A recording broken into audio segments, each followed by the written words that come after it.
नमस्कार। इंडिया गठबंधन की लिए अच्छी खबरें और उन लोगों के लिए लगातार खराब खबरें आती जा रही हैं, जो ये ताक में थे या इस शिकायत में थे कि इंडिया गठबंधन टूट जाएगा, बिखर जाएगा, खत्म हो जाएगा। लेकिन इंडिया गठबंधन लगातार मजबूत होता जा रहा है। सीट शेयरिंग के लिहाज से वो तमाम साझे समझौते, प्रेस कॉन्फ्रेंस होती जा रही हैं, जिनकी घोषणाओं से सत्ताधारी दल थोड़ा बेचैन तो जरूर होगा कि सब लड़ रहे थे, सब बिखर रहे थे, लेकिन लड़ते-लड़ते सब एकजुट भी होते चले जा रहे हैं। और अब आज की वीडियो में जिस विषय पर हम बात करने जा रहे हैं, वह विषय तो ये है कि अब ऐसा कहा जा रहा है कि यहां पर इंडिया गठबंधन में बसपा को भी उत्तर प्रदेश में शामिल करने का न्योता भेजा जा रहा है। बहुजन समाज पार्टी। अब यह बात दीगर है कि बहुजन समाज पार्टी की तरफ से एकाधिक बार इस बात की सार्वजनिक घोषणा की जा चुकी है कि वो अकेले चुनाव लड़ेंगे। आदरणीय मायावती जी ने लगातार इस बात को कहा है, बार-बार कहा है और कई बार तो शिकायत के लहजे में कहा है कि जब हमने एक बार कह दिया कि हम अकेले चुनाव लड़ेंगे, तो बार-बार हमारे बारे में बात क्यों करते हो? लेकिन फिर भी आज कुछ खबरें ऐसी आई हैं जिससे ये इशारा मिल रहा है कि क्या आचार संहिता लगने के बाद बहुजन समाज पार्टी भी इंडिया गठबंधन का हिस्सा हो सकती है। आज के वीडियो में थोड़ी पड़ताल इस बातचीत की करेंगे। इस बहाने इंडिया गठबंधन की मजबूती के बारे में हम बातचीत करेंगे। अब अगर शुरू करें, इस बात को ऐसे शुरू करें कि क्या हो रहा है। अब आज जैसे उत्तर प्रदेश में पर्चा लीक होने के बाद डिप्टी सीएम डीसीएम कहते थे कि जो पर्चा है, कुछ पर्चा वर्चा नहीं लीक हुआ, ऐसा अखिलेश यादव करवा रहे हैं, ये करवा रहे हैं, वो करवा रहे हैं, लेकिन अब पर्चा रद्द हो गया। पर्चा रद्द हो गया। बीजेपी परेशान।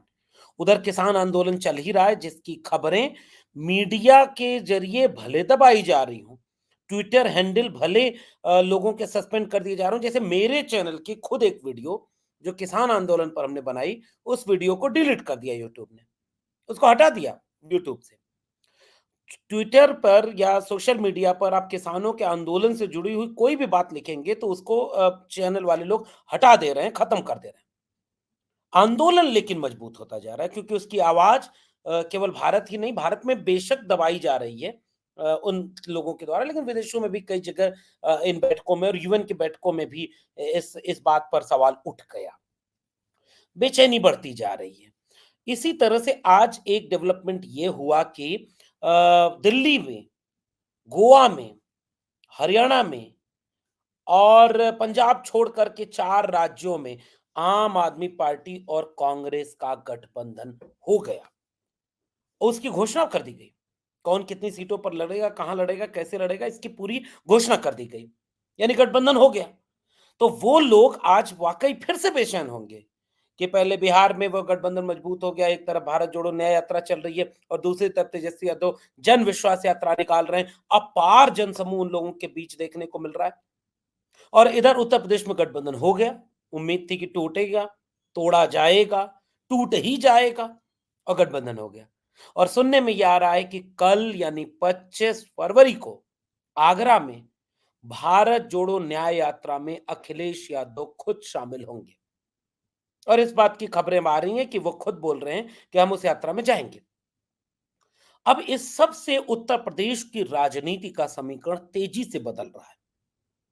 कहने वाले तो यहां तक कह रहे हैं कि राजभर जी भले गृह मंत्री से मिल रहे हैं, राजभर जी भले वहां चाह रहे हैं कि भाई हम एनडीए में ही रहेंगे। इधर चूंकि इतना इन्होंने बोल दिया और इधर भी बहुत लोग नाराज हैं कि अरे बहुत बोलता है, इसको थोड़ा उधर ही रखो। कब किसके खिलाफ चले जाएंगे राजभर जी, ये पता नहीं है।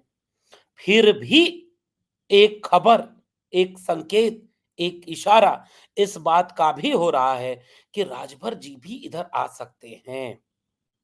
खैर, आगे बढ़ें। कहने वाले मीडिया के गलियारों में सूत्रों के जरिए एक खबर तो यह भी आ रही है कि हो ना हो, जिसका दिल जीता गया है उसका मन वहां नहीं लग रहा है। मन नहीं लग रहा है। आप समझ रहे हैं ना? जयंत चौधरी। जयंत चौधरी से किसानों के आंदोलन पर जब सवाल पूछा गया, तो जयंत चौधरी ने यह बात कही कि धैर्य रखना चाहिए, किसानों को भी और सरकार को भी। वही जयंत चौधरी जो अभी 2-3 दिन पहले एक ट्वीट करते हैं, जब एक पगड़ीधारी सरदार को ये कहा जाता है कि वो खालिस्तानी, और बीजेपी के नेता जब ये कहते हैं, तो वो इस बात का अफ़सोस करते हुए ट्वीट करते हैं, नाराज़ होते हुए ट्वीट करते हैं। वह जयंत चौधरी आजकल दिल उनका कुछ और कह रहा है।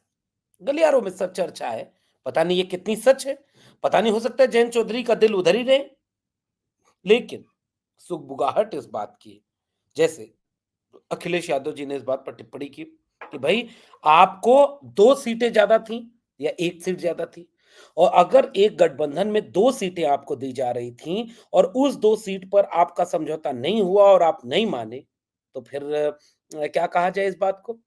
इसलिए गठबंधन की शर्तों के बाद अगर कोई ईडी, सीबीआई का बहुत दबाव ना हुआ, अगर उनके नेताओं की लालच एकदम चरम पर न चली गई होगी, उम्मीद है कि जयंत चौधरी भी अपना दिल उधर से हार कर फिर इधर आ जाए। क्योंकि पिछले दिनों उन्होंने किसान आंदोलन पर फिर से कुछ टिप्पणी की, और उस टिप्पणी के ज़रिए यह संकेत मिल रहा है कि उत्तर प्रदेश की राजनीति में कुछ भी अभी हो सकता है, कुछ भी हो सकता है। हालाँकि मेरा अपना मानना यह है कि जो इतना जल्दी दिल हार करके, सब नीतीश कुमार नहीं होते। मतलब नीतीश कुमार होने के लिए भी बहुत कुव्वत चाहिए होती है, बहुत बड़ा कलेजा चाहिए होता है। इतनी हिम्मत सब नहीं कर पाते, हालाँकि राजनीति जिस तरह से बदल रही है, उसमें कुछ भी असंभव नहीं है। इसलिए उत्तर प्रदेश की राजनीति में भी इस बात की पूरी गुंजाइश है कि अभी गठबंधन का समीकरण और बदले। मिसाल के तौर पर चंद्रशेखर आज़ाद को लेकर के चाहे समाजवादी पार्टी हो, चाहे कांग्रेस पार्टी हो, दोनों का एक ऐसा रवैया है कि नहीं, जितने भी लोग बीजेपी को हराना चाहते हैं, जितने भी लोग संविधान को बचाना चाहते हैं, जितने भी लोग आइडिया ऑफ इंडिया की पैरोकारी करते हैं, ऐसे सभी लोगों को हमें एकजुट करने के लिए गठबंधन में शामिल करना चाहिए। और इस बात को लेकर के लगातार चर्चा तेज हो रही है कि क्या चंद्रशेखर आजाद को भी इंडिया गठबंधन में शामिल कर लिया जाएगा? इसको लेकर के चर्चा हो रही है। अब आते हैं मूल विषय पर, और मूल विषय ये है कि इंडिया गठबंधन के लिहाज से आज भी जो एक पार्टी, आज भी एक जो दल सबसे अहमियत रखता है ज़्यादा उत्तर प्रदेश में, वो है बहुजन समाज पार्टी। इसका इशारा पिछले दिनों मायावती जी जब फिर से नाराज़ हुईं, फिर से उन्होंने अपनी नाराज़गी वाला एक ट्वीट किया, तो उस ट्वीट में उन्होंने इसका इशारा कर दिया, डाँटते हुए, जैसे कोई बड़ा बुजुर्ग घर का डाँटता है ना, बार-बार कहा है कि मेरा नाम मत लेना, हम गठबंधन में नहीं हैं, हम अकेले लड़ेंगे, और हमको बार-बार क्यों तुम लोग प्रेस कॉन्फ्रेंस में हमारा नाम ले लेते हो? इस तरह से कई लोग कई तरह की बातें, इस बात पर, इस तरह की बातें कर रही हैं कि जो सबसे महत्वपूर्ण बात होती है कि आप गठबंधन में नहीं आएँगे। इसलिए यह दूर की कौड़ी लगती है कि आप गठबंधन में नहीं आएँगे, यह बात घोषणा बार-बार मायावती जी की तरफ से हो रही है। और इसे लेकर के चर्चा ये तेज हो रही है कि मायावती जी गठबंधन में नहीं आएँगी। और इसके बावजूद कई जगहों पर यह भी चर्चा हो रही है कि नहीं, चाहे अखिलेश यादव जी हों, वो भी इस इशारा कर रहे थे कि, मतलब उसपे उन्होंने कोई टिप्पणी नहीं की, वो ट्वीट ज़रूर उनका याद रखना चाहिए जिसमें उन्होंने कहा कि संविधान को बचाने वाले, संविधान को मानने वाले और तमाम लोग एकजुट हो जाएँ, एक साथ आ जाएँ, और एक साथ आकर के वह एकजुटता दिखाएँ जिससे कि देश, संविधान, इन सबको बचाया जा सके। इसलिए इस तरह की बातें तेज होती जा रही हैं, और आज सुगबुगाहट किस आधार पर बढ़ी है, थोड़ा विश्लेषण इस बात का भी कर लेते हैं। हुआ ये कि कांग्रेस पार्टी की तरफ से उनके मीडिया प्रभारी, मीडिया के बड़े नाम अ, जयराम रमेश, वो लगातार भारत जोड़ो न्याय यात्रा में शामिल हो रहे हैं। आज जब वो न्याय यात्रा में शामिल होने गए थे, उस समय ये कोशिश की गई कि उनसे तमाम सवालों के बाद ये बात भी पूछी जाए कि क्या मायावती जी भी इंडिया गठबंधन का हिस्सा बनेंगी? जयराम रमेश ने इस बात का जवाब देते हुए कहा कि हमारे उत्तर प्रदेश के प्रभारी अविनाश पांडे, उनकी तरफ से एक मैसेज भेजा जा रहा है और वो मैसेज ये कहते हुए भेजा जा रहा है कि हम चाहते हैं कि संविधान की हिफाजत करने वाले सभी लोग एकजुट हो जाएं। तो आप मैं इसको थोड़ा रीड करना चाह रहा हूँ। बहुत सारे लोग इस बात से नाराज़ होंगे कि नहीं साहब, जब मायावती जी ने कह दिया कि वो इस गठबंधन का हिस्सा नहीं बनेंगी, तो और वो बार-बार उन्होंने कहा है कि वो गठबंधन का हिस्सा नहीं बनेंगी, उनको बार-बार उनके बारे में बात नहीं करनी चाहिए और क्यों इस पर जोर दिया जाता है? और नाराज़ होते हुए जैसे बड़े-बुजुर्ग नाराज़ होते हैं, तो एक बात और जोड़ देते हैं। लगता है हमारे बिना काम नहीं चल रहा है, दाल नहीं गल रही है, इसलिए विपक्षी दल वाले रोज़ एक हमारे बारे में कोई न कोई अफ़वाह उड़ाते हैं, हम अकेले लड़ेंगे। ये बात मायावती जी की तरफ से कई-कई बार साबित कर दी जा चुकी है। लेकिन एक बात आपको भी पता है, राजनीति है और राजनीति में कुछ भी अंतिम और असंभव नहीं होता। राजनीति में कुछ भी हो सकता है, खिड़की दरवाजे बंद भी हों तो खुल सकते हैं, दिल जीता जा सकता है, मिट्टी में मिले बिना उधर जाया जा सकता है और गठबंधन तोड़ने की घोषणा के बाद भी गठबंधन किया जा सकता है। इसलिए इस बात को दो वजहों से मैं जोड़कर एक एक उम्मीद की तरह देखना चाहता हूं। पहली वजह कि उत्तर प्रदेश की राजनीति में जितने भी लोग हैं, वो चाहते हैं कि मायावती जी इस गठबंधन में शामिल हो जाएं। आप, फिर से कह रहा हूं, वो आप अखिलेश यादव जी का ट्वीट देखिए। जब उन्होंने कांग्रेस के साथ गठबंधन फाइनल हो गया, तो उस बात की घोषणा करते हुए जो ट्वीट अखिलेश जी ने किया, उसमें बाकायदे लिखा कि बाबा साहब डॉक्टर भीमराव अंबेडकर के संविधान की हिफाजत के लिए, डॉक्टर राम मनोहर लोहिया के समाजवाद की हिफाजत के लिए, देश के 90% पीडीए को उनका हक, अधिकार और न्याय दिलाने के लिए सभी लोग एकजुट हो जाएं। तो राजनीति में इशारे बहुत कुछ कहते हैं। अंतिम अंतिम तो सूचना तब होगी जब अंतिम में घोषणा हो जाएगी कि अलग अलग लड़ लिया तो लड़ लिया, तब हम मानेंगे कि हाँ, मायावती जी इसमें शामिल नहीं है। लेकिन यह संकेत पर्याप्त है कि वो चाहते हैं कि तमाम लोग एकजुट हो जाएं और इस उम्मीद से। और आप एक बात गौर करिए कि अखिलेश यादव जी की तरफ से एक बयान शायद वो आया था, जिसको लेकर के आदरणीय बहन जी बहुत नाराज हुई थी और जो कि वाजिब है। जैसे अखिलेश जी ने कह दिया था कि गारंटी कौन लेगा? लेकिन वो एक दूसरी बात है जो सहज है, निकल गई। अब जैसे कल को तो भाई ये बात मोदी की गारंटी वालों नीतीश कुमार के लिए भी बोल ही दिया ना तेजस्वी जी ने कि भाई गारंटी है, मोदी की गारंटी लेने वालों की पलटेंगे नहीं, फिर नहीं पलटेंगे, कुछ भी हो सकता है। तो देखिए राजनीति है, उसमें कई बार बयान बहुत सख्त दे दिए जाते हैं, फिर परिस्थितियाँ बदलती हैं, समीकरण बदलते हैं, तो निर्णय बदल जाते हैं। लेकिन उसके बाद कई-कई बार सपा मुखिया आदरणीय अखिलेश यादव जी ने आदरणीय मायावती जी के लिए लगातार ये बात बोली कि वो हमारे बड़ी हैं, वो हमारी सम्मानित हैं। हम उनके बारे में हमेशा एक सम्मान का ख़्याल रखते हैं और अपने नेताओं से उन्होंने कहा कि मायावती जी के बारे में कोई भी अनर्गल टिप्पणी कोई नहीं करेगा। बहुत कुछ होता है। ये इस तरह की गुंजाइशें राजनीति में बहुत पर्याप्त स्पेस देती हैं। एक तरफ ये बात। दूसरी तरफ कांग्रेस पार्टी की तरफ से ये बात कहना कि कांग्रेस पार्टी भी चाहती है कि इंडिया अलायंस में आदरणीय मायावती जी शामिल हो जाएं। तो उसके लिए उन्होंने प्रदेश के प्रभारी अविनाश पांडे की तरफ ये इशारा किया है कि वो कोशिश कर रहे हैं। उम्मीद इस बात की जताई जाती है कि मायावती जी चूंकि इतनी वरिष्ठ नेता हैं, इतनी सम्मानित नेता हैं। मैं एक बात और कहूं, ये मेरी बात है कि आज जिस समय इस देश को धार्मिक धार्मिक आधार पर राजनीति में झोंका जा रहा है, एक तरफ से सरकार जो जो स्कूल, कॉलेज, विश्वविद्यालय बनाने के लिए चुनी गई थी, वो सरकार मंदिर के नाम पर राजनीति कर रही है और वोट मांग रही है। और केवल सरकार और उसके नेता नहीं, गांव-गांव में भगवा झंडा लगा करके उनके कार्यकर्ता यह बात लोगों को समझा रहे हैं कि जो राम को लाए हैं, हम उनको लाएंगे। अब की बार 400 पार। तो इस समय जब राम केंद्रित राजनीति हो, धर्म केंद्रित राजनीति हो, तो राजनीति कई बार बहुत रेडिकल तो नहीं हो पाती, उसको सबकी बात करनी पड़ती है।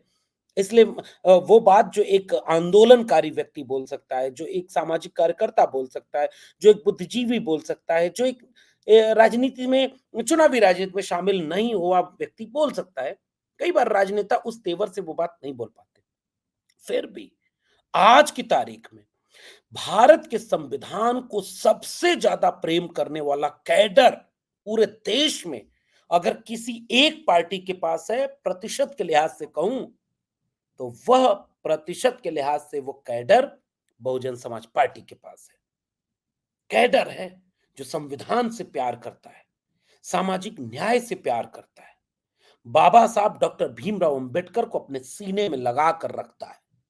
वो सब कुछ बर्दाश्त कर लेगा। बाबा साहब अंबेडकर के खिलाफ आप एक कोई चीज करके देखिए।